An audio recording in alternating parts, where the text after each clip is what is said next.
Well, well, well. Former Breitbart News executive chairman Stephen K. Bannon has been sentenced to 4 months in jail, not prison because it's under a year. Forgive me if my voice sounds a little off. Again, I'm still ill, but I was able to muster enough strength to stand up for hopefully about another 10 minutes, about what I did yesterday. I don't have any cough drops in the room with me here, so hopefully I won't need any in the next few minutes. We'll see.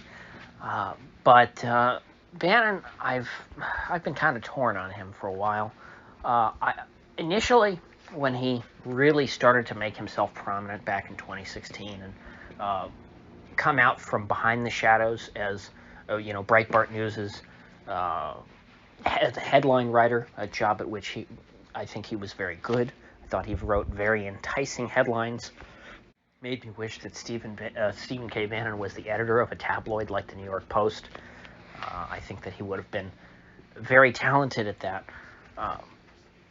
But once he put himself on Sirius satellite radio, I already had a bad taste in my mouth because he was replacing the inaugural morning host on Sirius XM 125, who was Mike Church.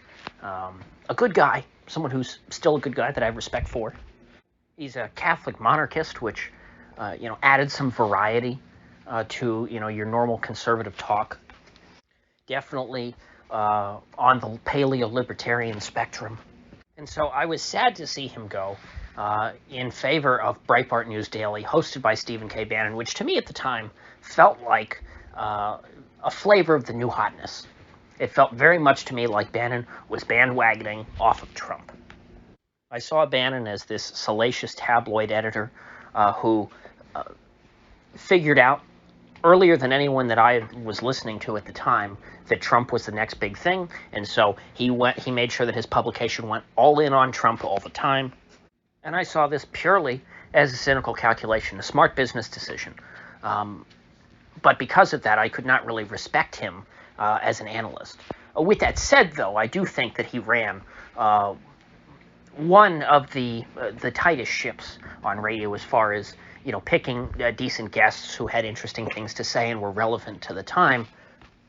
I think that he was a talented producer as well as an editor.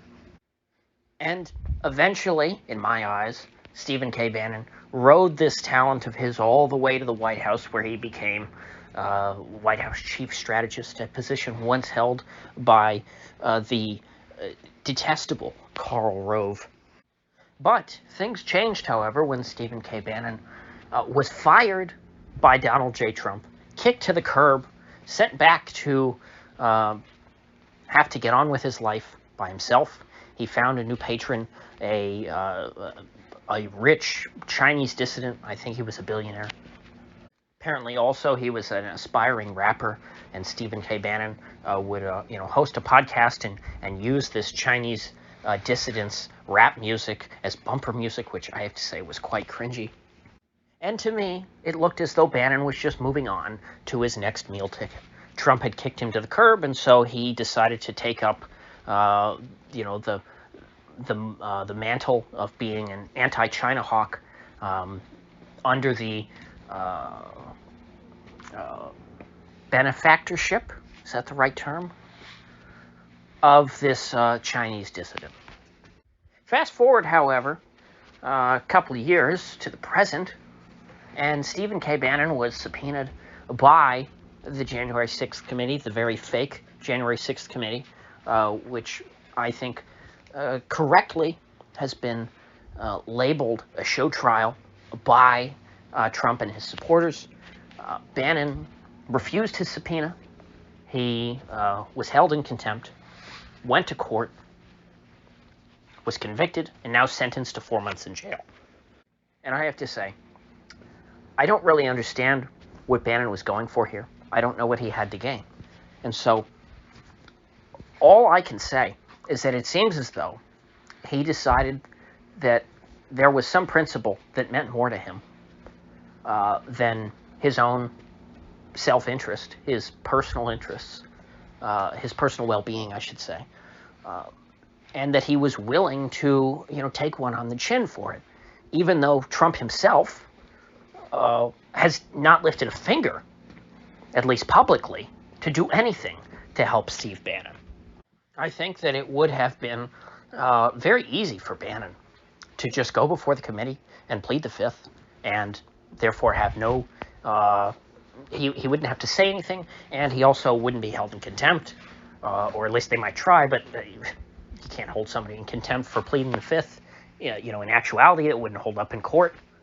But no, he said on principle, this is an illegitimate procedure or an illegitimate assembly, and I'm not going to recognize your subpoena. It's illegal. And he said as much, and he went down on that. And so that tells me that there is something more to him. He's not just a cynical entertainer, a shock jock who has found a way to grift off of various communities, or I guess in the case of the Chinese billionaire, he wouldn't be grifting, but he would be playing a role. And honestly, even though I've gained a bit of respect for Steve Bannon, I don't think it would be worth it. Even if you gain some respect from some people who thought you were a grifter, I still don't see the reason why he should do it. I certainly wouldn't have done it. I'm not ashamed to say it. I wouldn't feel like I was, certainly wouldn't feel like I was betraying Trump when Trump hasn't done a finger or lifted a finger to help Bannon. Trump hasn't even paid lip service or acknowledged Bannon's existence, really, since he left the White House. He was summarily dismissed. And so, as far as I would have been concerned, that would have been it as far as my loyalty, to old Donnie Trump.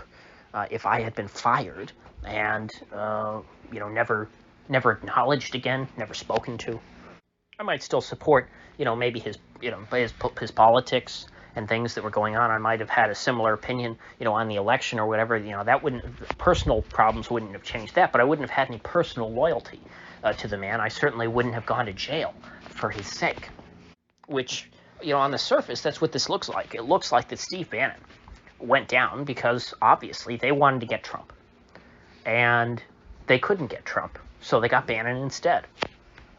It's that simple. Bannon's crime was supporting Trump to this day. He never flipped on him. And honestly, I don't know whether that's something that should be, respected or derided. Is he a loyal man of principle, or is he just a simp? I really have vacillated on Bannon quite a bit. Of course, I must admit, I don't listen to his show.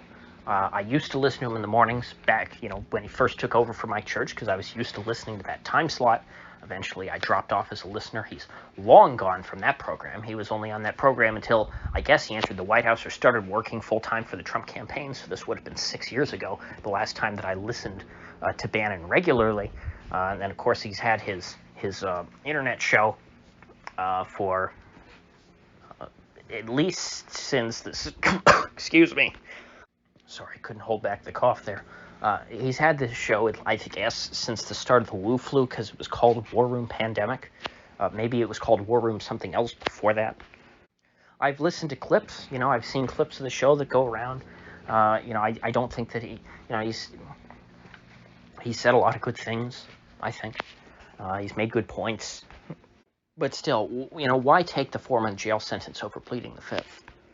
I mean, if he's concerned with optics, I think that pleading the fifth looks a lot better than, the headline, oh, Bannon jailed after, being subpoenaed by the January 6th committee. It looks like they got a scalp, which they did.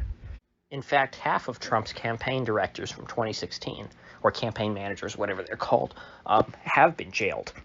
Remember, Paul Manafort was brought up on much more serious charges. They wanted to put him away for a long time.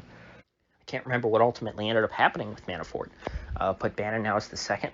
The third would have to be Lewandowski or Kellyanne Conway. Conway's daughter is always whining about her on TikTok, and I guess they could try to put Conway away for, child abuse or something. Because if you make your 14-year-old daughter's makeup run down her face on TikTok, well, then you must be a bad parent. And, we'll have to jail Kellyanne Conway for that. but somehow they'll have to vindicate her husband, make him look like the hero because George Conway hates Trump. Excuse me, I'm doing my best to cut out all the coughs, but I think you'll still get them on the edge of the here. Anyway, I think I'm at my limit, and I think I've made my point as far as Bannon is concerned. With that said, I will try my best to be back here tomorrow, and hopefully I'll be in better health.